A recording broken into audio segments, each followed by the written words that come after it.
Okay, just to remind you of the fact that we're not dealing with a simple subject, we're dealing with a complicated subject, I'm going back to 21st Century Radionics by Nick Franks. Okay, for those of you who are interested in finding out more about the complexity of the situation of like healing and health and well-being using complementary means and using energy means, then this is a good book to go to, as well as realizing that it's somehow quite complementary to, I don't have it on me right now, Barbara Ann Brennan's Hands of Light and Light Emerging.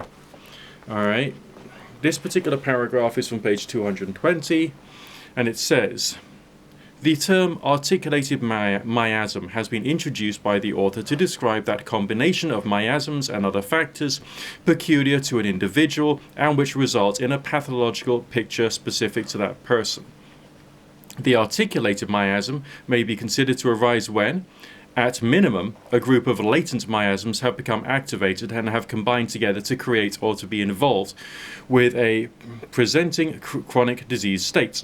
More typically, some combination of miasms have become entangled with a range of other inimical factors such as the energy patterns of poisons, toxins, stressors, pathogens, and so forth, as might be found in any of the subtle bodies, chakras, nadis, meridians, etc.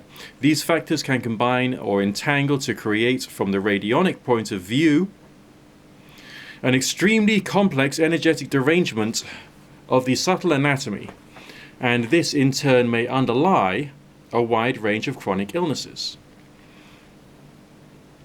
To a greater or lesser extent, the articulated miasm can also be identified with the disease states described and named by orthodox medicine. And then he goes on and he goes into the subjects in greater detail. Now, what does that tell you? Okay? If you have a disease or a condition of some type, what you can't do is to just perform your ceremonial magic and then just banish it, tell it to go away. Yes, I met someone who was that stupid at one point that he thought that that would just do it.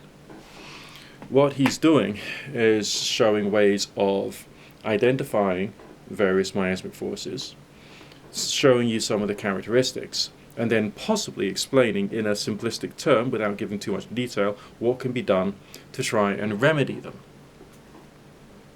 But that requires a certain level of knowledge. If you haven't yet bought 21st Century Radionics, okay, by Nick Franks, and you haven't read it yet, and you're someone who thinks you're interested in magic, witchcraft, and occultism, and radionics, and so on and so forth, then you must buy it, because it explains to you so much and in real detail. Now, as well as, of course, with Barbara Ann Brennan, another complementary book to go along with it would, of course, be Cindy Dale, talking about the subtle body, because this has some importance, okay? This has some importance to people like you and me.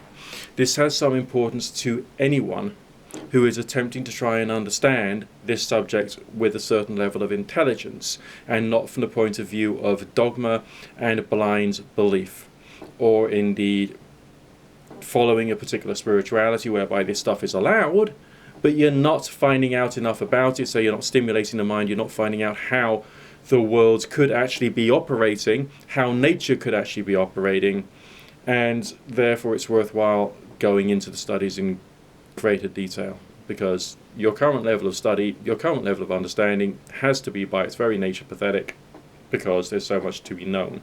We've all seen that photograph on YouTube of on Facebook, of the entire galaxy and a tiny little arrow pointing to one little point on it saying, you are here. You know, the universe is big. The galaxy is big. The world is pretty big. And humanity doesn't fully understand about the natural world, so let's try and think with a level of complexity and intelligence about the unseen world as well.